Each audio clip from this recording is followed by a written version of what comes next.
எல்லோருக்கும் வணக்கம். நம்ம மாடி தோட்டத்தில் புடலங்காய் விதைகளை எப்படி விதைப்பது, அந்த செடிகளுக்கு என்னென்ன உரங்கள் கொடுக்கலாம், அந்த செடிகளை எந்த முறையில் நம்ம பராமரிக்கணும், எப்படி பராமரித்தா அந்த செடி நமக்கு ஒரு நல்ல பலனை கொடுக்கும், இதை பற்றிய முழு தகவலும் இந்த பதிவில் பார்க்கலாங்க. என் மாடி தோட்டத்தில் பார்த்திங்கன்னா நான் புடலங்காய் செடி, அதாவது நீட்டு புடலங்காய் செடி போட்டிருக்கேன். நீட்டிலே பார்த்திங்கன்னா இது ஒரு வரி புடலங்காய் செடிங்க. பார்க்க ரொம்ப அழகாக இருக்கும். எனக்கு பார்த்திங்கன்னா கிட்டத்தட்ட ஒரு 5 அடி ஹைட்டுக்கு எனக்கு இந்த காய்கள் வந்திருக்கு. இதுதான் ஃபஸ்ட் டைம் என் மாடியில் இவ்வளோ பெரிய புடலங்காய் காய்ச்சிருக்கு. குட்டை புடலங்காய் காய்ச்சிருக்குங்க, நிறைய காய்கள் கொடுத்துருக்கு. ஆனால் நீட்டு புடலங்காய் பார்த்திங்கன்னா இதுதான் முதல் தடவை. அதில் இந்த நீட்டு புடலங்காய் பார்த்திங்கன்னா கிட்டத்தட்ட ஒரு 5 அடி ஹைட்டுங்க. நிறைய நர்சரியில் நான் வாங்கி போட்டுட்டேங்க. இந்த நீட்டு புடலங்காய் விதை எனக்கு ஒன்று கூட முளைக்கல. சில கடைகள்லையும் வாங்கி போட்டேன், எனக்கு ஒரு விதைகள் கூட முளைக்கலைங்க. கடைசியில் பார்த்திங்கன்னா இது கவர்மெண்ட் டெரஸ் கார்டன் கிட்டில் வாங்கின விதைகள் தாங்க. இந்த தடவை பார்த்திங்கன்னா எனக்கு புடலங்காய் விதைகள் வந்தது. அந்த விதைகளை நான் தைப்பட்டத்துக்கு போட்டேங்க. அதில் தான் இப்போ எனக்கு காய்கள் நிறைய கொடுக்குதுங்க. வாங்க இப்போ விதைகளை எப்படி நடவு பண்ணுறதுன்னு பார்க்கலாம். நான் ஒரு 4 விதைகளை தண்ணியில் நல்லா ஊற வச்சுட்டேன். நைட்டே ஊற வச்சுட்டேங்க. இந்த மாதிரி ஊற வச்சு போடும்போது பார்த்திங்கன்னா நமக்கு விதைகள் முளைப்பு திறன் நல்லாயிருக்கும். எந்த ஒரு விதைகளும் நமக்கு வேஸ்ட் ஆகாது. அதுவும் இல்லாத நம்ம விதைகளை நல்ல விதைகளாக தேர்வு பண்ணி எடுக்கணுங்க. அந்த விதைகள் நல்லா தரமாக இருக்கா, உள்ள அந்த பருப்பு தன்மையோடு இருக்கான்னு பார்க்கணும். சில விதைகள் பார்த்திங்கன்னா வெறும் ஓடு தான் இருக்கும். அந்த மாதிரி ஓடாக இருக்க விதைகளை நம்ம நடவு பண்ணக்கூடாது. நல்ல தரமான விதைகளாக தேர்வு பண்ணி எடுத்து அதை தண்ணியில் ஊற வச்சுக்கோங்க. நான் பார்த்திங்கன்னா இதை ஒரு 4 கப்பில் தான் இதை நடவு பண்ண போகிறேன். ஏன் பெரிய பேக்கில் நடவு பண்ணல பார்த்திங்கன்னா, பெரிய பேக்கில் சில நேரம் எறும்புகள் நத்தைகள்லாம் இந்த விதைகளை சாப்பிட்டுடும். நமக்கு வெறும் ஓடு தாங்க மிஞ்சும். நான் நிறைய தடவை அந்த மாதிரி ஏமாந்துருக்கேன்.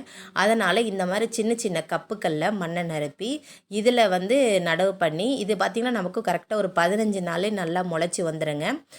நல்லா 2 இலைகளோடு வந்துடுங்க. நமக்கு 2 இலைகள் வந்த பிறகு தான் நம்ம இதை தொட்டிக்கு மாற்றணுங்க. நான் பார்த்திங்கன்னா இந்த மாதிரி அரிசி பையில் நான் நடவு பண்ணியிருக்கேன். மண்கலவை எப்படி கொடுக்கறதுன்னு பார்க்கலாம். மண்கலவையில் பார்த்திங்கன்னா நீங்கள் மாட்டு சாணம் உரம் கண்டிப்பாக சேர்க்கணுங்க. சாம்பல் சத்து கண்டிப்பாக இதுக்கு சேர்க்கணும். பாஸ்போ பாக்டீரியாவும் சூடோமோனஸும் ஒரு ஸ்பூன் சேர்த்து நீங்கள் மண்கலவை ரெடி பண்ணிக்கோங்க. சாதாரண தோட்டத்து மண்ணே போதுங்க நமக்கு மண் கலவைக்கு.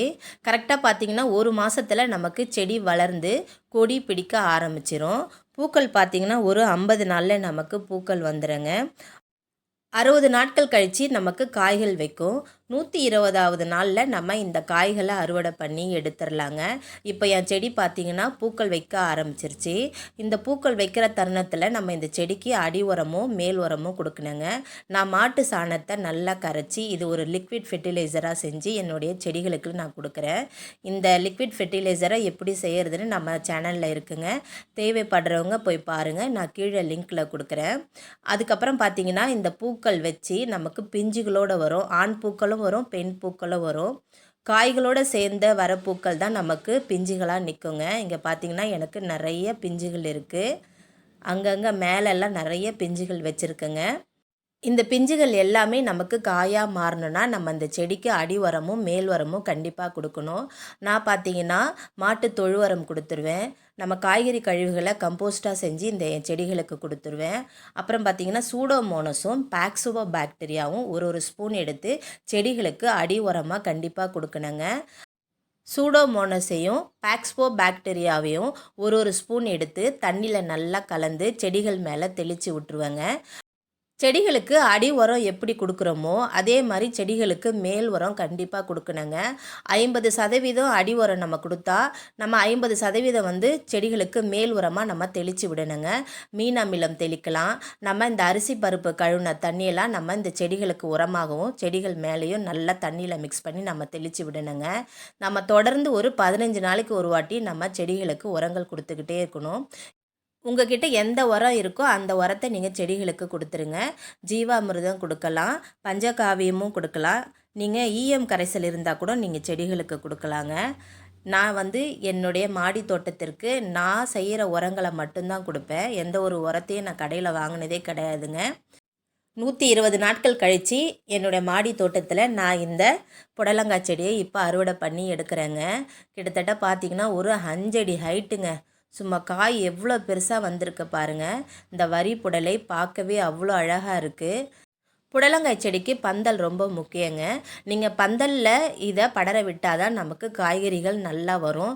இல்லைன்னா நமக்கு சுருண்டு போய்க்கும். நான் பந்தலில் விட்ட எனக்கு காய்கள் பார்த்தீங்கன்னா நல்லா நீட்டாகவும் வந்திருக்கு. அடியில் கொஞ்சம் சுருண்டும் போயிருக்கு. புடலங்காய் அடியில் பார்த்தீங்கன்னா கல்லை கட்டி விட்டால் சுருண்டு போகாதுன்னு எங்கள் அம்மா சொன்னாங்கங்க. ஆனால் நான் கல்லை கட்டி விடவே இல்லை. ஏன்னா பந்தலே எனக்கு கொஞ்சம் தாழ்வாக இருக்குது, கீழே தொங்குற மாதிரி. கல்லை கட்டி விட்டால் இன்னும் தொங்கும்னு நான் கல்லை கட்டி விடவே இல்லைங்க. அதனால் ஒரு 2-3 புடலங்காய் பார்த்தீங்கன்னா எனக்கு சுருண்டுக்கிச்சு. இன்றைக்கி பார்த்தீங்கன்னா ஒரு 3 புடலங்காய் நான் அறுவடை பண்ணி எடுத்தேங்க. இன்னும் நிறைய பிஞ்சுகளும் இருக்குது. புடலங்காயிலே நிறைய வகைகள் இருக்குங்க. இது பார்த்தீங்கன்னா வரி புடலை. நான் குட்டை புடலை தாங்க நான் என் மாடி தோட்டத்தில் நிறைய வளர்த்துருக்கேன். நீட்டு புடலை பார்த்திங்கன்னா இதுதான் முதல் தடவை. 3 காய்கள் பறித்தது போக பார்த்திங்கன்னா எனக்கு இன்னும் காய்கள் நிறைய இருக்குங்க. பூச்சி தாக்குதல் பார்த்திங்கன்னா சின்ன சின்ன பூச்சிகள் தான் வரும், அஸ்வினி பூச்சிகள் மாதிரி. அதுக்கு நீங்கள் வேப்பெண்ணெய் கரைசலை தெளித்து விட்டாலே அந்த பூச்சிகள்லாம் போயிடுங்க. கற்பூர கரைசல், வெற்றிலை கரைசல் இதை கூட நீங்கள் தெளித்து விடலாம். பூச்சிகள் கண்டிப்பாக செடியை விட்டு போயிடும். இந்த பதிவு உங்களுக்கு பிடிச்சிருக்கோம் நம்புகிறேன். லைக் பண்ணி, ஷேர் பண்ணி, சப்ஸ்கிரைப் பண்ணுங்கள். யாருக்காவது இந்த பதிவு பயனுள்ளதாக இருக்குன்னு நினச்சிங்கன்னா அவங்களுக்கு ஷேர் பண்ணி விடுங்க. மாடி தோட்டத்தில் காய்கறி செடிகளுக்கு கொடுக்கக்கூடிய உரங்கள் நம்ம சேனலில் நிறையா இருக்குங்க. ரோஜா செடிகளுக்கு கொடுக்கக்கூடிய உரங்களும் நம்ம சேனலில் நிறையா இருக்குங்க. இந்த பதிவு உங்களுக்கு பிடிச்சிருக்கோன்னு நம்புகிறேன். லைக் பண்ணி, ஷேர் பண்ணி, சப்ஸ்கிரைப் பண்ணுங்கள். இயற்கையை நேசிப்போம். நன்றி.